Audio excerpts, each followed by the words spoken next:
పిల్లలు చాలా విషయాలకి అట్రాక్ట్ అయిపోతున్నారు, డైవర్స్ అయిపోతున్నారు, డీవియేషన్ అవుతున్నారు. అట్రాక్ట్ అవ్వకుండా ఉండాలి అంటే మనం ఎంత జాగ్రత్తగా ఉండాలి? నా చేతిలో ఒక బిస్కెట్ ఉంది, డాగ్ అక్కడి నుంచి చూస్తుంది. నేను ఒకవేళ బిస్కెట్ ఇలా చూపించానంటే డాగ్ ఏం చేస్తుంది, నేరుగా నా దగ్గరికి వస్తుంది, వచ్చి తన బాడీలో ఒక పార్ట్ ఊపుతుంది, తోక ఊపుతుంది. అంటే ఏంటి సార్, పెట్టండి సార్ అని చెప్పి తోక ఊపుతుంది. నేను ఆ బిస్కెట్ ఇచ్చాను అనుకో, ఇంకా నేను ఒక 2 అడుగులు వేసేదాకా కూడా నా వెనకాలే ఉంటుంది, ఎందుకంటే ఇంకో బిస్కెట్ ఇస్తాను అని చెప్పి వెయిట్ చేస్తూ. ఒకవేళ ఆ డాగ్ అరిచింది అనుకో, నేనేం చేస్తాను, అని చెప్పంట. ఓకేనా, ఇది ఒకటి. రెండో సిచ్యువేషన్, ఇదే బిస్కెట్ తీసుకెళ్ళి నేను ఆర్మీ ట్రైన్డ్ డాగ్ దగ్గర, పోలీస్ ట్రైన్డ్ డాగ్ దగ్గరికి వెళ్ళి ఆ బిస్కెట్ చూపిస్తే అది తోక ఒప్పుకుంటూ వస్తుందా? అదేంటి, ఇది బిస్కెట్ చూపిస్తే వచ్చేసింది, అది బిస్కెట్ చూపిస్తున్నా రావట్లేదు. వెల్ ట్రైన్డ్ ఒక అమ్మాయి క్యారెక్టర్లో కూడా వెల్ ట్రైన్డ్గా అంత కంట్రోల్గా ఉంటే రేపటి రోజున మనకి రెస్పెక్ట్ వస్తుంది, ఒక అమ్మాయికి కూడా రెస్పెక్ట్ వస్తుంది.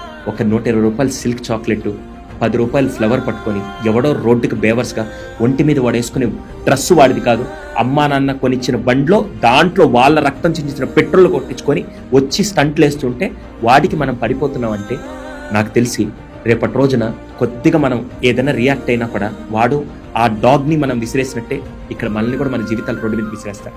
దయచేసి మనందరం ఎలా ఉండాలంటే, అది అమ్మాయి అయినా అబ్బాయి అయినా ట్రైన్ డాగ్ లాగా ఎమోషన్స్ నువ్వు కంట్రోల్ చేసుకోగలిగి ఎవడొచ్చినా నీ క్యారెక్టర్ కొనలేని స్థాయికి నువ్వు ఎదగాలని ప్రతి అమ్మాయిని అబ్బాయిని నేను కోరుకుంటున్నాను.